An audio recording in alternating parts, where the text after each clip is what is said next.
വലി മേപ്പാട് പിടിച്ച് വലി ബസ്സിലേക്ക് വാളി വരുമല്ലേ.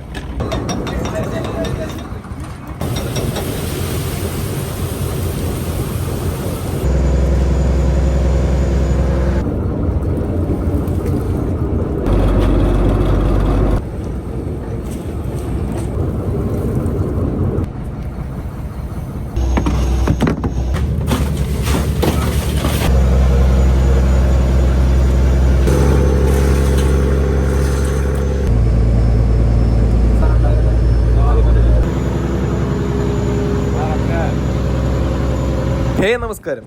അങ്ങനെ നമ്മുടെ ഡീപ് സീ ഫിഷിങ്ങിന്റെ രണ്ടാമത്തെ എപ്പിസോഡിലേക്ക് എല്ലാവർക്കും സ്വാഗതം. സമയം ഒരു 11 മണിയായിട്ടുണ്ടാവട്ടെ. ചെറിയൊരു മഴക്കാരുണ്ട് കേട്ടോ. നമ്മുടെ ഗ്രൗണ്ടിൽ മീൻ കിട്ടുന്നതിന്റെ പേരിൽ ഇഷ്ടംപോലെ ബോട്ടുകൾ വന്ന് വലിച്ചുകൊണ്ടിരിക്കുന്ന ഒരു കാഴ്ചയുണ്ട് ഈ കാണുന്നത്. പതിവ് പോലെ തന്നെ ഉച്ചക്കുള്ള കറിക്കെടുത്തേക്കാണ് മീനാണ്ട. മീനെന്ന് വെച്ച് കഴിഞ്ഞാൽ നമ്മുടെ കറൂപ്പാണ് എടുത്തേക്കാണ്. കലവ കറൂപ്പ് എന്നൊക്കെ പറയും. ഇതിന് മുന്നത്തെ വലയിൽ നമുക്ക് കിട്ടിയ മീനാണ്. അത്രക്ക് ഫ്രഷ് ആണ്. അപ്പൊ ഇത് നേരത്തെ കറി വെക്കണം എന്തിനാണെന്ന് വെച്ച് കഴിഞ്ഞാൽ നമുക്ക് ആ ഒരു പുളിയെല്ലാം പിടിച്ച് നല്ല അടിപൊളി ടേസ്റ്റ് കിട്ടാൻ വേണ്ടിയിട്ടാണ് നേരത്തെ നമ്മൾ കറി വെക്കണേട്ടാ. ഗ്രേവി എല്ലാം സെറ്റ് ആയിട്ടുണ്ട്. കഷ്ണങ്ങളാക്കി വെച്ചേക്കണം മീൻ. നേരെ ആന്റിച്ചേട്ടൻ നമ്മുടെ ആ ഒരു മസാലയിലേക്ക് ഇട്ട് കൊടുക്കണേണ്ടി കാണുന്നത്. നോക്കി നല്ല തക്കടുമുണ്ടം പീസുകളുണ്ടെല്ലാം. കലവ കറൂപ്പൊക്കെ ഇഷ്ടമുള്ളവരുണ്ടെങ്കിൽ ഒന്ന് കമന്റ് ചെയ്യാനായിട്ട് മറക്കരുത്. അങ്ങനെ നമ്മുടെ ബോട്ടിന്റെ പറ്റ തന്നെ വേറൊരു ബോട്ടും വലിച്ചുകൊണ്ടിരിക്കുന്നത്. നമ്മൾ കുറച്ച് നേരത്തിനുള്ളിൽ തന്നെ വലിയെടുക്കാനായിട്ട് ആരംഭിക്കോട്ടെ. ഒരുപാട് ബോട്ടുകൾ നമ്മുടെ അടുത്തടുത്ത് ഇങ്ങനെ വലിക്കുമ്പോഴും നമ്മൾ ശ്രദ്ധിക്കണോട്ടെ. കാരണം എന്താണെന്ന് വെച്ച് കഴിഞ്ഞാൽ വയർ റോപ്പും ബോർഡുകളൊക്കെ തമ്മിൽ അങ്ങോട്ടും ഇങ്ങോട്ടൊക്കെ കുടുങ്ങാനും വലിയ വലിയ അപകടങ്ങളൊക്കെ പറ്റാനായിട്ടുള്ള സാധ്യതയുണ്ട് കേട്ടോ. അപ്പൊ ഒരു ബോട്ട് ഓടിപ്പോയി കഴിയുമ്പോൾ ഏകദേശം ഒരു 500-600 മീറ്റർ ഒക്കെ കഴിഞ്ഞിട്ടായിരിക്കും അതിന്റെ വല വന്നത്. അപ്പൊ ആ ഒരു കാൽക്കുലേഷനും കാര്യങ്ങളെല്ലാം നമുക്ക് ഉണ്ടാവണം കേട്ടോ. അങ്ങനെ വല പിടിക്കാനായിട്ട് തുടങ്ങി. വല പിടിക്കാൻ തുടങ്ങിയിട്ടാണെങ്കിൽ വല കയറുന്നില്ലട്ടാ. നല്ല ടൈറ്റ് ലോഡാണ്. എന്താണ് കയറിയിരിക്കണേന്ന് അറിയില്ല. ഏകദേശം ഒരു 50-55 ഭാഗം വെള്ളം ഉണ്ടാവട്ടെ. അപ്പൊ സെന്റർ റോപ്പ് എടുത്തിട്ട് പോലും സെന്റർ റോപ്പ് കിടന്ന് ഇങ്ങനെ കുടഞ്ഞോണ്ടിരിക്കേണ്ട. കടലിൽ പോകാൻ താല്പര്യമുള്ള കൂട്ടുകാരാണെന്നുണ്ടെങ്കിൽ നമ്മുടെ കടൽ മാക്രി ഇൻസ്റ്റാഗ്രാം പേജ് കയറി നോക്കാട്ടെ. അതിനകത്തേക്ക് കടലിൽ പോകാനായിട്ടുള്ള ഒരു അവസരം നിങ്ങൾക്കായിട്ട് കാത്തു കണ്ടിട്ട് ഒരു വീഡിയോ 1-2 വലയിൽ കുത്തിരുന്ന് വന്നപ്പോഴേ തോന്നി ഇവന്മാരായിരിക്കുള്ളൂ. വേറെ ആരും അല്ലട്ടാ, നമ്മുടെ ഞണ്ടുകൂട്ടന്മാരാണ് കയറിയേക്കണം. ഒറ്റയടിക്ക് ഇവന്മാരെ നമുക്ക് ബോട്ടിലേക്ക് പൊക്കി കയറ്റാനായിട്ട് പറ്റില്ലട്ടാ. കാരണം അത്രക്ക് ലോഡായിരിക്കുള്ളൂ. ടൺ കണക്കിന് വെയിറ്റ് ഉണ്ടാവും. ഒറ്റയടിക്ക് കയറ്റാൻ നോക്കിക്കഴിഞ്ഞാൽ അങ്ങനെ പറ്റില്ല. കയറ്റാൻ നോക്കിക്കഴിഞ്ഞാൽ നമ്മുടെ കപ്പിയൊക്കെ പൊട്ടി അടിയിൽ വീണ അപകടങ്ങളൊക്കെ പറ്റും. അപ്പൊ അതിന്റെ പേരിൽ നമ്മൾ ഓരോരോ ഭാഗങ്ങളായിട്ട് കയറ്റാൻ പോയിരുന്നു. പുള്ളി മുറിച്ച് കയറ്റണം എന്ന് പറയട്ടെ. ഇനി ഈ പുള്ളി മുറിച്ച് കയറ്റണം എങ്ങനെയെന്ന് വെച്ച് കഴിഞ്ഞാൽ നമ്മ ഈ പറഞ്ഞ പോലെ റോപ്പിട്ട് കെട്ടി വേർതിരിക്കുകയാണ് ചരക്കിനെ. അതായത് കോടന്റി കിടക്കണ ചരക്കിനെ കുറച്ച് പൊക്കി മാറ്റിയിട്ട് നമ്മൾ റോപ്പിട്ട് കെട്ടും. റോപ്പിട്ട് കെട്ടിയിട്ട് നമ്മുടെ ആ ഒരു ബാക്കിയുള്ള ചരക്ക് വെള്ളത്തിൽ തന്നെ ഇട്ടിട്ട് നമ്മുടെ കോടന്റിൽ കുറച്ച് ചരക്ക് നിർത്തിയിട്ട് അത് നമ്മുടെ ബോട്ടിലേക്ക് കയറ്റി ആ കെട്ടഴിച്ച് പൊട്ടിച്ചിട്ട് വീണ്ടും വെള്ളത്തിലേക്ക് ഇട്ട് അവിടെ വെള്ളത്തിൽ കിടക്കുന്ന ചരക്കിനെ വീണ്ടും കോടനിലേക്ക് ആക്കിയിട്ട് വീണ്ടും നമ്മൾ ബോട്ടിലേക്ക് കയറ്റി അങ്ങനെ ഓരോരോ ഭാഗങ്ങളായിട്ട് കയറ്റണേണ് നമ്മൾ പുള്ളി മുറിക്കണമെന്ന് പറയണേട്ടാ. അപ്പൊ അതെ നമ്മളിത് വലെടുക്കാനായിട്ട് തുടങ്ങിയിട്ടുണ്ടാ. ഒന്നും കണ്ടേച്ചുമ്പോ നല്ല ഒരു അടിപ്പം കാഴ്ച തന്നെ ആയിരിക്കും. കാരണം അത്രക്ക് ടൺ വെയിറ്റ് ഉള്ള സാധനമാണ് നമ്മുടെ ഈ ഒരു ബോട്ടിലേക്ക് കയറി വരുന്നത്. അത് പൊട്ടിച്ചിടുമ്പോ എന്ന് പറഞ്ഞു കഴിഞ്ഞാൽ 10,000-കണക്കിന് ഞണ്ടുകളും ഉണ്ടാവട്ടെ. എന്തിനാണ് നമ്മ ഇത്ര വേദന മൂത്ത് ഇത് പൊക്കി കയറ്റണേന്ന് നിങ്ങൾ ചിന്തിക്കണ്ടാവും. ഞാൻ മുന്നത്തെ വീഡിയോ പറഞ്ഞ പോലെ ഇതിന്റെ ഇടയിൽ കണവുണ്ടാവുന്നുള്ള ഒരു പ്രതീക്ഷയിലാണ് നമ്മ ഇത്ര കഷ്ടപ്പെട്ട് ഈ ഒരു ഞണ്ടിനെ പൊക്കി കയറ്റണത്. അപ്പൊ എന്തായാലും നമുക്ക് നോക്കാം. ചരക്ക് പൊട്ടിച്ചിടുമ്പോ നമുക്ക് അറിയാൻ പറ്റുമല്ലോ എന്തൊക്കെയാണ് ഉള്ളതെന്നുള്ളത്. നമുക്ക് നോക്കാം.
കണ്ട അത്രയും ഞണ്ട് നമ്മുടെ ബോട്ടിലേക്ക് കയറിയപ്പോഴും നമ്മുടെ ബോട്ടിന്റെ അമരം നിറഞ്ഞിട്ട അമരം ഫുള്ള് ഞണ്ടായി ബോട്ടിന്റെ. ഇവിടെ വലിക്കണ ബോട്ടുകാർക്ക് ഒട്ടുമിക്കവർക്കും ഇതേ ചരക്ക് തന്നെയാണ് കിട്ടിക്കൊണ്ടിരിക്കുന്നത്. കാരണം എന്താണെന്ന് വെച്ച് കഴിഞ്ഞാൽ ഇപ്പൊ നമ്മൾ ഈ വലയിടുന്ന സ്ഥലം എന്ന് വെച്ച് കഴിഞ്ഞാൽ ഒരു കുഴിയാണ്. ആ കുഴിയിൽ ഇഷ്ടംപോലെ ഞണ്ടുകൾ ഇതുപോലത്തെ ഉണ്ടാവും. പിന്നെ നമ്മൾ കണവർക്ക് വേണ്ടിയാണ് മെയിനായിട്ട് വേണ്ടത്. അപ്പൊ വലയും ഡാമേജ് ആയി നമ്മുടെ, അതുപോലെ തന്നെ ഇഷ്ടംപോലെ ചരക്കുണ്ട്. ഇതിന്റെ ഇടയിൽ നിന്ന് ഇനി കണവനെ കണ്ടുപിടിക്കണം, അതുപോലെ മീൻ ഏതാന്ന് വെച്ച് കഴിഞ്ഞാൽ അതിനെ കണ്ടുപിടിക്കണം. അങ്ങനെ ഒരുപാട് പണിയുണ്ട് കേട്ടോ. അപ്പൊ അതെ ഈ ഞണ്ടുകളിൽ കുറെയൊക്കെ ചത്ത് കുറേനൊക്കെ ജീവനുണ്ട്. അതുങ്ങളെല്ലാം നമ്മൾ നേരെടുത്ത് വെള്ളത്തിലേക്ക് കളഞ്ഞുകൊണ്ടിരിക്കുന്നു. എല്ലാത്തിനും എടുത്ത് കളയണ്. അപ്പൊ അതിന്റെ ഇടയിൽ ചത്തതും ഉണ്ടാവും ജീവനോടെ ഉണ്ടാവും. ഒന്ന് ചത്താൽ മറ്റൊന്നിന് വെള്ളം എന്നാണല്ലോ പറയണത്. ചത്തുപോണ ഞണ്ടുകൾ നമ്മ ഈ കടലിലേക്ക് ഇടുമ്പോന്ന് വെച്ച് കഴിഞ്ഞാൽ മറ്റുള്ള ഏതെങ്കിലും മീനുകൾക്ക് അതൊരു ചിലപ്പോൾ ഭക്ഷണമായിരിക്കാം. കാരണം എന്തായാലും ഈ പറഞ്ഞ പോലെ ഇത്രയും ബോട്ടുകൾ ഇവിടെ കിടന്ന് വലിക്കുമ്പോൾ ഏകദേശം 1 ടണ്ണ് 2 ടണ്ണ് മേളിൽ നമുക്ക് ഈ ഞണ്ടിനെ കിട്ടിയിട്ടുണ്ട്. ഇത്രയും ഞണ്ടിനെ നമ്മുടെ ബോട്ടിൽ മാത്രം കിട്ടിയിട്ടുണ്ട്. അപ്പോൾ ഏകദേശം ഒരു 50 ബോട്ടോളം ഇപ്പോൾ ഈ ഒരു ഗ്രൗണ്ടിൽ കിടന്ന് വലിക്കുന്നുണ്ട്. അവരുടെ ഒട്ടുമിക്ക ബോട്ടുകളിലും ഇതേ ഞണ്ടിനെ കിട്ടിയിട്ടുണ്ട്, സെയിം ഞണ്ടിനാണ് കിട്ടിയത്. അപ്പം ഇങ്ങനെ ഇത്രയും കടലിൽ നിന്ന് ഒരു ദിവസം ഇങ്ങനെ വാരിക്കൊണ്ടുപോകുമ്പോൾ ഈ സാധനമൊക്കെ പണ്ടേ ഇല്ലാണ്ടായി പോണേല്ല. പക്ഷെ അവിടെ ഒരു ചെയിൻ പോലെ എന്തോ ഇങ്ങനെ നടക്കുന്നതിന്റെ പേരിലാണ് സീസൺ ആയി കഴിയുമ്പോൾ ഇഷ്ടംപോലെ ഞണ്ടുകളും അതുപോലെ ആ കൂട്ടത്തിൽ കണവനെയും നമുക്ക് കിട്ടുന്നുണ്ടാവും. അപ്പൊ ഈ ഒക്ടോബർ നവംബർ മാസമാണ് ശരിക്കും കണവ. നവംബറാണ് മുട്ടയിടുന്ന ടൈം എന്ന് വെച്ച് കഴിഞ്ഞാൽ. അതുപോലെ തന്നെ ഈ അഷ്ടമിയും വാവുള്ള സമയത്ത് നമ്മുടെ ഈ പറഞ്ഞ കണവനെ കിട്ടാനുള്ള ചാൻസ് ഭയങ്കര കൂടുതലാന്നാണ് പറയാറുള്ളത്, അഷ്ടമിക്കും അതുപോലെ വാവിനും. അപ്പൊ നമുക്കിപ്പോ ഈ പറഞ്ഞ പോലെ ഇത്ര ടൺ കണക്കിന് ഞണ്ട് കിട്ടിയിട്ട് അതിന്റെ ഇടയിൽ നിന്ന് കണവനെ തെരഞ്ഞുകൊണ്ടിരിക്കുകയാണ്. അത് നോക്കി സ്രാങ്ക് ഇങ്ങനെ നോക്കിയാണ് എന്തോരം എത്ര ബോക്സിനുള്ള കണവ ഉണ്ടാവും എന്നുള്ളത്. കാരണം കണവയെന്ന് വെച്ച് കഴിഞ്ഞാൽ നല്ല റേറ്റ് ഉള്ള ഒന്നാണ്. അത് നമുക്ക് കിട്ടിക്കഴിഞ്ഞാൽ അത്രയും ലക്കാണ്. വലിയ രീതിയിലുള്ള സമയമൊന്നും വേണ്ടി വന്നില്ല ഈ ഞണ്ടിനെല്ലാം തിരിഞ്ഞ് ഞങ്ങൾക്ക് മാറ്റാനായിട്ട്. കാരണം ഷവലിന് നേരെ തെരഞ്ഞ് കണവ ഉണ്ടെങ്കിൽ അല്ലെങ്കിൽ മീൻ എന്തെങ്കിലും ഉണ്ടെന്നുണ്ടെങ്കിൽ നേരെ ബോക്സിലേക്ക് ഇടാം, ബാക്കിയുള്ളതിനെയൊക്കെ തട്ടി നേരെ കടലിലേക്ക് കളയാം. അപ്പൊ അങ്ങനെയാണ് ചെയ്തുകൊണ്ടിരുന്നത്. അപ്പൊ എന്തായാലും നമുക്ക് കിട്ടിയേക്കണ മീനുകളാണ് ഈ കാണുന്നത്. ഒരു 3-3.5 ബോക്സോളം കണവ നമുക്ക് കിട്ടിയിട്ടാ. അത് മാത്രമല്ല പിന്നെ കുറഞ്ഞ മീൻ തരം കിട്ടി. മീൻ എന്ന് വെച്ച് കഴിഞ്ഞാല് അത്ര വലിയ മീനൊന്നും അല്ല, കുറച്ച് കറുപ്പ് കിട്ടി, പിന്നെ ഉണ്ണിവേരുണ്ടായിരുന്നു. അതുപോലെ തന്നെ നമ്മുടെ വാളിയില്ലേ, വാള തളയെന്നൊക്കെ പറയും, അതും കുറച്ചീച്ചുണ്ടായിരുന്നു. എല്ലാം കുറച്ചീച്ചേ ഉള്ളൂ നമുക്ക് വലയെ കിട്ടിയത്. കൂടുതലും കിട്ടിയെന്ന് വെച്ച് കഴിഞ്ഞാൽ കണവയാണ്. കണവക്ക് വേണ്ടിയാണ് നമ്മൾ മെയിനായിട്ട് ഫോക്കസ് ചെയ്തത്. അപ്പൊ കിട്ടിയ മീനുകളെല്ലാം നേരെ കടൽ വെള്ളത്തിൽ കഴിക്കൊണ്ടിരിക്കേണ്ട. കഴിഞ്ഞ ദിവസം ഒരു കമന്റ് ഉണ്ട്, കടലിൽ കിടക്കണ മീനെ കടൽ വെള്ളത്തിൽ കഴുകണമെന്ന് വെച്ചു. ഈ സാധനത്തിനെ നമുക്ക് കിട്ടി വലയിൽ കുടുങ്ങി വരുമ്പോന്ന് വെച്ച് കഴിഞ്ഞാൽ അതിനകത്ത് പല ടൈപ്പ് മീനുകളുണ്ടാവും. കണവേക്ക് ആ സമയത്ത് മഷി ചീറ്റി കഴിയുമ്പോൾ മീനിന്റെ സമയത്ത് കറത്തിരിക്കുള്ളൂ. അപ്പൊ അതൊക്കെ നന്നായിട്ട് ക്ലീൻ ചെയ്തിട്ട് വേണം നമ്മൾ ഐസ് ചെയ്യണം. നല്ല വൃത്തിയോടെയാണ് ചെയ്യണം ഐസ് ചെയ്യണം എന്ന് വെച്ച് കഴിഞ്ഞാൽ. അങ്ങനെ പണിയെല്ലാം കഴിഞ്ഞ് നമ്മൾ ഭക്ഷണം കഴിക്കാനായിട്ട് പോകേണ്ട. നേരത്തെ ആ ഒരു കറി വെച്ചാണ് കറുപ്പ്, എന്റെ പൊന്നോ ഒരു രക്ഷയില്ല. നല്ല ചുമന്ന കളറും അതുപോലെ ആ പുളിയെല്ലാം പിടിച്ചു കഴിഞ്ഞിട്ടുണ്ടല്ലോ, കറി കണ്ടാലറിയാം അടിപൊളിയാണെന്നുള്ളത്. അപ്പൊ ആന്റിച്ചേട്ടനെ എല്ലാവർക്കും വിളമ്പി കൊടുക്കുകയാണ് നമ്മുടെ ആ ഒരു മീൻ കഷ്ണോട്ടാ. നേരെ പോയിട്ട് കഴിച്ചു നോക്കാം. തകർപ്പൻ കറിയായിരിക്കുള്ളൂ, നല്ല നെയ്യുള്ള കറുപ്പാണ്ട.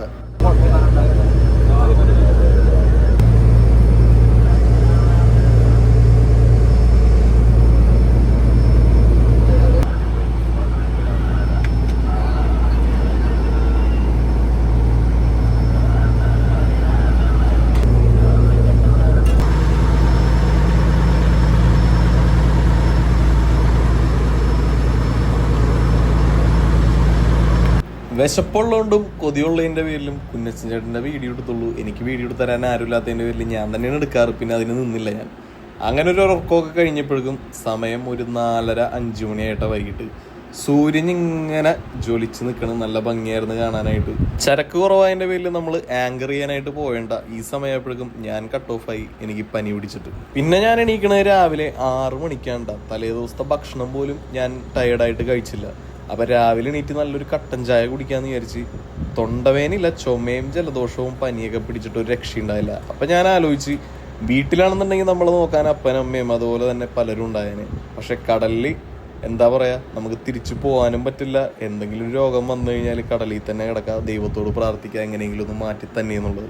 കാരണം ഇത്രയും ലക്ഷങ്ങൾ മുടക്കി നമ്മ കടലിൽ വന്നിട്ട് ഇപ്പം നമുക്കൊരാൾക്ക് വേണ്ടി ആ പണിയെല്ലാം കളഞ്ഞ് തിരിച്ചു പോകണമെന്ന് പറഞ്ഞു കഴിഞ്ഞാൽ അതൊരു ബുദ്ധിമുട്ട് തന്നെയാണ്. അതുകൊണ്ട് എന്തോരം മാക്സിമം പിടിച്ചിരിക്കാൻ പറ്റുമോ അത്രയും നമ്മൾ പിടിച്ചിരിക്കും. ഒട്ടും വയ്യാണ്ടായി കഴിഞ്ഞാൽ മാത്രമേ ബോട്ട് തിരിക്കുള്ളൂ. അങ്ങനെ നോക്കിക്കഴിഞ്ഞപ്പോഴാണ് നമ്മുടെ ആൻറ്റി ചേട്ടൻ രാവിലെ തന്നെ നല്ല നെയ്മീൻ എടുത്ത് കറി വെക്കാനുള്ള പരിപാടികൾ ഇവിടെ ചെയ്തുകൊണ്ടിരിക്കേണ്ട. കാണുന്നവർ ചിന്തിക്കും ഇതിനകത്ത് എന്താണ് ഫുഡും കാര്യങ്ങളും മാത്രമുള്ളതെന്ന്. പക്ഷെ ഇത് ഞങ്ങളുടെ ബോട്ടിനകത്ത് ഡെയിലി നടക്കുന്ന കാര്യങ്ങളാണ് നിങ്ങളിലേക്ക് കാണിക്കുന്നത്. ഒരു കാര്യങ്ങൾ പോലും ഞാൻ മാറ്റി നിർത്തിയിട്ടുണ്ട്. ബാത്റൂമിൽ ഇരിക്കുന്ന കാര്യമുണ്ട്. ബാത്റൂമിൽ പോകുന്നിടത്ത് ക്യാമറയും കൊണ്ട് നമുക്ക് പോകാൻ പറ്റില്ല. രാവിലെ തന്നെ സ്രാങ്ക് തിരുവെല്ലാം വയർലെസ് ചോദിച്ചുകൊണ്ടിരിക്കുകയാണ്. സൂര്യൻ ഇങ്ങനെ പയ്യെ ഒതിച്ചിങ്ങനെ വന്നിട്ടാണ് മഴക്കാരുടെ ഇടയിൽ കൂടെയൊക്കെ ഇങ്ങനെ തകർത്ത് മിന്നിത്തിളങ്ങിയാണ്ട വന്നത്. കാണുന്നവർ ചിന്തിക്കണ്ടാവും കടലിൽ പോകണമെന്ന് പറഞ്ഞാൽ ഇത്രയും സുഖമായിട്ടുള്ള പണിയാണെന്ന്. എല്ലാ ജോലിക്കും അതിൻ്റെ പുറകെ റിസ്ക് ഉണ്ടെന്ന് പറയണ പോലെ കടലിൽ പോണതിനും റിസ്ക് ഉണ്ട് കേട്ടാ.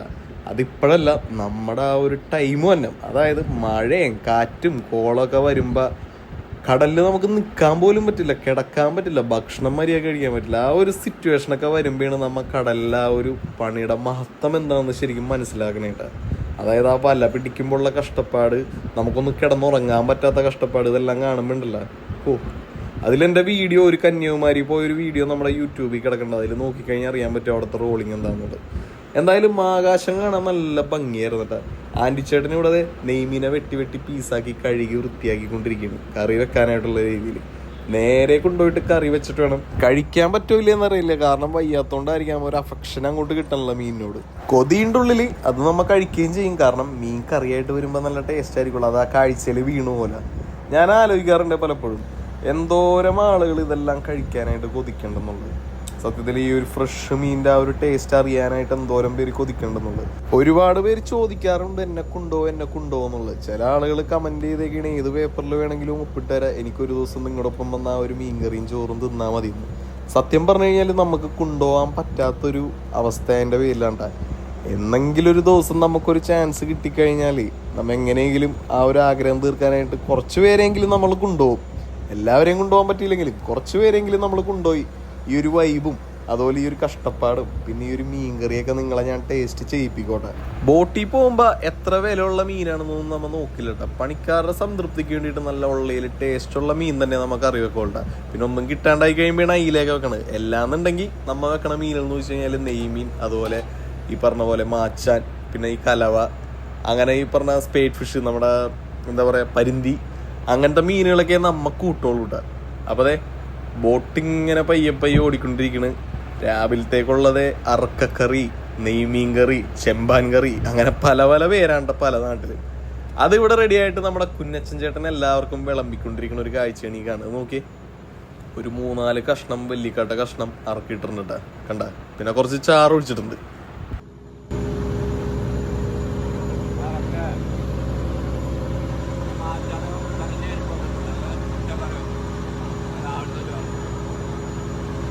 കുഞ്ഞച്ചൻ ചേട്ടൻ പറഞ്ഞെന്താന്ന് വെച്ച് കഴിഞ്ഞാൽ ഇതറക്കാണ്, മാച്ചാനുണ്ട്, അത് ഉച്ചക്ക് കറി വെക്കൊള്ളുന്നാണ്ടാ പറഞ്ഞത്. ഭക്ഷണം എല്ലാം കഴിച്ചു കഴിഞ്ഞ് നമ്മൾ വല പിടിക്കാനായിട്ട് തുടങ്ങിയിട്ട് സമയം ഏകദേശം ഒരു 8:30 മണിയായിട്ടുണ്ടാകും. നമ്മൾ ഈ ബോട്ടിൽ സാധാരണ 7 മണിക്ക് ഭക്ഷണം കഴിക്കോട്ടെ. അതുപോലെ തന്നെ ഇന്നലെ നമ്മൾ വലിയിട്ട സ്ഥലത്തല്ല ഇന്നിട്ടേക്കണത്. ഇന്നലെ ഇട്ട് നമ്മൾ 55 ഭാഗത്തിലാണെന്നുണ്ടെങ്കിൽ ഇന്ന് അവിടെ നിന്ന് നമ്മൾ ഓടിപ്പോയിട്ട് ഒരു 25 ഭാഗത്തിലാണ്ട നമ്മൾ വലിയിട്ടേക്കണം. അതായത് മെയിനായിട്ട് സ്ക്വിഡിനും അതുപോലെ അയില, തിരിയാൻ, അതിനൊക്കെയാണ് നമ്മൾ നോക്കണമെന്ന് വെച്ച് കഴിഞ്ഞാൽ. അപ്പോൾ സീ റോപ്പും അതുപോലെ തന്നെ വയർ റോപ്പും എല്ലാം കയറിയിട്ടുണ്ട്. ഇനി നമ്മൾ വല പിടിച്ചു കഴിഞ്ഞിട്ട് കോടൻ്റെ വരുമ്പോൾ എന്ത് ചരക്കാണുള്ളതെന്ന് നമുക്ക് നോക്കാട്ടെ.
ഈ വലയിൽ തിരിയാനും അതുപോലെ അയിലയും പിന്നെ സ്ക്വിഡും അങ്ങനെ പല പല മീനുകൾ നമുക്ക് ഇതിനകത്ത് കയറിയിട്ടുണ്ട് കേട്ടോ. കൂടുതലും നമ്മൾ മെയിനായിട്ട് ഫോക്കസ് ചെയ്ത് സ്ക്വിഡിനാണ്. സ്ക്വിഡിന് വില കൂടുതലുണ്ട്, പക്ഷെ സ്ക്വിഡ് അത്രയും നമുക്ക് കിട്ടിയില്ല. തിരിയാൻ കയറിയിട്ടുണ്ട്, അതുപോലെ അയിലേം കുറച്ചുള്ളൂ കേട്ടോ. ഇനി ഇതെല്ലാത്തിനെയും തിരിഞ്ഞ് നമ്മൾ നേരെ ബോക്സിലേക്ക് ആക്കാൻ പോയിണ്. ബോക്സിലേക്ക് ആക്കിയിട്ട് നേരെ നമ്മൾ സ്റ്റോർ റൂമിലേക്ക് പോകട്ടെ. സ്റ്റോറിലെ കാഴ്ച കാണാം നമുക്ക്. അപ്പോൾ അതെ, വലയിനകത്ത് കിട്ടിയ ഒരു ജെല്ലി ഫിഷ് ആണ് ഈ കണ്ട. ഇതുപോലത്തെ ഇഷ്ടംപോലെ ജെല്ലി ഫിഷുകൾ നമുക്ക് കിട്ടാറുണ്ട്, പല ടൈപ്പ് പല വെറൈറ്റി. ഇതിലെല്ലാത്തിനെയും നമുക്ക് അങ്ങനെ കയ്യിലെടുക്കാൻ പറ്റില്ല കേട്ടോ. കാരണം ചിലതിൻ്റെയൊക്കെ നാര് നമ്മുടെ കൈ കൊണ്ടുകഴിഞ്ഞാൽ എന്താ പറയുക, ഭയങ്കര ചൊറിച്ചിലായിരിക്കും. തലക്കുവരെയും കിട്ടും ആ ഒരു ചൊറിച്ചിലിൻ്റെ എഫക്റ്റ്.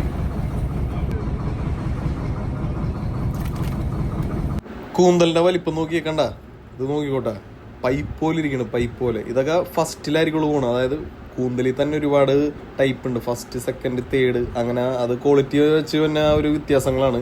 അപ്പോൾ ഫസ്റ്റിന്നൊക്കെ പറഞ്ഞു കഴിഞ്ഞാൽ അത്യാവശ്യം നല്ല റേറ്റ് ഉണ്ട് കേട്ടോ. ഫസ്റ്റിൽ പോണ കൂന്തലായിരിക്കുള്ളൂ. കണ്ട ഇതിൻ്റെ വലിപ്പം നോക്കി. മീൻ കിട്ടണതിൻ്റെ പേരിൽ വീണ്ടും നമ്മൾ അടുത്ത വല തട്ടിയിട്ടാ. ഒരു ദിവസം എങ്ങനെ പോയി കഴിഞ്ഞാലും നമ്മൾ പണി ഉണ്ടെന്നുണ്ടെങ്കിൽ, അതായത് മീൻ കിട്ടുന്നുണ്ടെങ്കിൽ നമ്മൾ 4 വല 5 വല വരെയൊക്കെ ഇടോട്ട. ചില സമയങ്ങളിൽ ഒന്നും കിട്ടാണ്ടായി കഴിയുമ്പോഴാണ് നമ്മൾ 2 വലയൊക്കെ ഇട്ടിട്ട് നേരെ ആങ്കർ ചെയ്യണത്. അങ്ങനെ കിട്ടിയ മീനുകളെല്ലാം നേരെ തിരിഞ്ഞ് ഓരോരോ ബോക്സിലേക്ക് ആക്കിക്കൊണ്ടിരിക്കണേണ്ട. എന്നിട്ട് നമുക്ക് നേരെ സ്റ്റോർ റൂമിലെ കാഴ്ചകൾ പോയി കാണാം. സ്റ്റോർ റൂമിലെ കാഴ്ചകൾ നമ്മൾ ഈ ഒരു എപ്പിസോഡിൽ കാണിക്കുമെന്ന് പറഞ്ഞിട്ടുണ്ടായി. അപ്പോൾ പലരുടെയും ഒരു ചോദ്യമാണ്, സ്റ്റോറിൽ നിങ്ങൾ എന്ത് കെമിക്കലാണ് ഇടണം, കെമിക്കൽ ഇടാണ്ടുള്ള മീൻ കൊണ്ടുപോവാ, അങ്ങനെയാണ് ഇങ്ങനെയാണെന്നൊക്കെ ഉള്ളത്.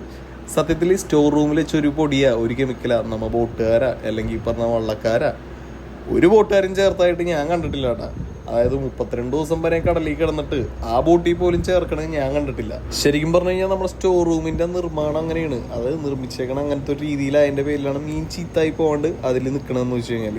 അല്ലാതെ ഒരു കെമിക്കലോ കാര്യങ്ങളൊന്നും ബോട്ടുകാരോ വള്ളക്കാരോ യാതൊരു കാര്യങ്ങളും ചേർക്കാറില്ല കേട്ടോ. ഇനിയിപ്പോൾ കരയിൽ കൊണ്ടുവന്നിട്ട് ആരെങ്കിലും ചേർക്കണ്ടാവും നമുക്കറിയില്ല, അത് വേറെ കാര്യം. അങ്ങനെ നമ്മൾ മീൻ തിരിഞ്ഞ് കഴിയാറായിട്ടുണ്ട് കേട്ടോ. അപ്പോൾ അത് അയില നോക്കി, നല്ല പച്ച അയിലാണ്. ഈ പച്ച അയില നല്ല മസാലയൊക്കെ പുരട്ടി വറുത്ത് കഴിഞ്ഞാലുണ്ടല്ലോ, എൻ്റെ പൊന്നോ എന്താ ടേസ്റ്റ് എന്നറിയോ, ഒരു രക്ഷയുണ്ടാവില്ല. പക്ഷേ നമ്മുടെ സ്രാങ്കിന് ഇപ്പോൾ ഈയിടെയായിട്ട് വറുത്ത മീൻ ഇഷ്ടമില്ലാത്തതിൻ്റെ പേരിൽ മീൻ വറക്കാറില്ല ബോട്ടിൽ. അങ്ങനെ മീനെല്ലാം കഴിയിട്ട് നേരെ നമ്മൾക്ക് ഇനി ബോട്ടിൻ്റെ അണിയത്തേക്ക് പോവാം. സ്റ്റോർ തുറന്നിട്ട് മീൻ ഇറക്കണ കാഴ്ചയും അതുപോലെ ഐസ് ചെയ്യണ കാഴ്ചയൊക്കെ ഒന്ന് പോയി കണ്ടേച്ചും വരട്ടെ, വാ. അപ്പോൾ ഈ ജെല്ലി ഫിഷിനെ ഞാൻ എടുത്ത് നോക്കിയാണ്. ഇതിൻ്റെ മോളിക്കുലർ ചെയ്യാനായിട്ട് ഒരു ചേച്ചീൻ്റെ അടുത്ത് ചോദിച്ചിരുന്നു, ഇതിനെ കിട്ടിയാണെങ്കിൽ കൊണ്ടുവരും. സ്റ്റോറിലെടുത്ത് വെക്കുക, അത് വെള്ളമായി പോവും. അങ്ങനെ സ്റ്റോർ റൂം തുറക്കേണ്ട ഏറ്റവും മുന്നിലാണ് നമ്മുടെ ബോട്ടിൻ്റെ സ്റ്റോർ റൂം വരുന്നത്. 4 പേര് ഇറങ്ങോട്ട സ്റ്റോറിൽ. 2 പേര് ഐസ് പൊട്ടിക്കാനും അതുപോലെ 2 പേര് സ്റ്റോർ ചെയ്യാനും വേണ്ടിയിട്ടുണ്ട്. അപ്പോൾ ഇതുപോലെ 2 സൈഡിൽ ചവിട്ടുപടികൾ ഉണ്ടാകും. അതിൽ ചവിട്ടി നേരെ നമ്മുടെ സ്റ്റോർ റൂമിലേക്ക് ഇറങ്ങും. സ്റ്റോർ റൂമിൻ്റെ ഉള്ളിൽ നിന്നുള്ള കാഴ്ചയാണ് ഈ കാണേണ്ടത്. അത് നോക്കി എന്താ സ്പേസ് എന്നല്ല. ഐസ് ഉള്ളത് ഏറ്റവും മുന്നിലായിരിക്കും. അപ്പോൾ അവിടെ നല്ല കട്ടിയിലായിരിക്കും ഐസ് ഇരിക്കുന്നത്. അപ്പോൾ അതിനെ നമ്മൾ ഈ പറഞ്ഞ ഷവലും വിക്കാസൊക്കെ വെച്ച് പൊട്ടിച്ചിട്ട് നല്ലോണം പൊടിച്ച് ചെറിയ ചെറിയ കഷ്ണങ്ങളാക്കിയിട്ട് വേണം കൊണ്ടുവരാനായിട്ട്. എന്നിട്ട് നേരെ സ്റ്റോർ റൂമിൽ ആദ്യം ഐസ് ഇട്ടിട്ട് ഒരു ബെഡ് അങ്ങോട്ട് റെഡിയാക്കും. കണ്ട, അപ്പോൾ ബെന്നിച്ചൻ ഐസ് ഇട്ട് ആദ്യം ഒരു ബെഡ് റെഡിയാക്കിയാണ്. അതിനുശേഷം ഏത് മീനാണോ ഇടേണ്ട ആ മീൻ കൊണ്ടുവന്നിട്ട് നമ്മൾ ഈ ഐസിൻ്റെ മുകളിലേക്ക് തട്ടിക്കൊടുക്കട്ടെ. മോളിൽ നിന്ന് മീൻ ഇറക്കിക്കൊണ്ടിരിക്കുന്ന ഒരു കാഴ്ചയാണ് ഈ കാണുന്ന. എല്ലാ മീനും ഒരേപോലെ അല്ല ഐസ് ചെയ്യണത്. അയിലേക്ക് നമ്മൾ ഐസ് ചെയ്യണമെന്ന് വെച്ച് കഴിഞ്ഞാൽ ബോക്സിലാക്കിയാണ് ഐസ് ചെയ്യണം. അല്ലെങ്കിൽ ഉള്ള പ്രത്യേകത എന്ന് വെച്ച് കഴിഞ്ഞാൽ അയിലേക്ക് സാധാ ഐസ് ചെയ്യണ പോലെ ചെയ്താൽ മീനും മുടഞ്ഞവും വിലയും കിട്ടില്ല, ചീത്തായി പോകട്ടെ. ഇതുപോലെ ഐസ് ചെയ്യണേനും ഓരോരോ ട്രിക്കുകൾ ഉണ്ട് കേട്ടോ. ആ ഒരു ട്രിക്കുകൾ കൊണ്ടാണ് നമ്മുടെ മീൻ അത്രയും ഫ്രഷ് ആയിട്ട് കരയിലേക്ക് വരുന്നത്. ഇതുപോലെ ബോക്സിലേക്കാക്കി കുറച്ച് വെള്ളം ഒഴിച്ച് ഐസ് ഇട്ട് വെച്ച് കഴിയുമ്പോൾ അയിലേക്ക് നല്ല കല്ലനായിട്ട് അതുപോലെ തന്നെ ഫ്രഷ് ആയിട്ടിരിക്കും കേട്ടോ. ഓരോ മീനിനും ഓരോരോ പ്രത്യേകതയുണ്ട് ഐസ് ചെയ്യണേന്. അല്ലാത്തവർ അറിയാത്തവർ വന്ന് ചെയ്ത് കഴിഞ്ഞാൽ മീനും ചീത്തായി പോവും, അതുപോലെ തന്നെ വിലയും കിട്ടും കേട്ടോ.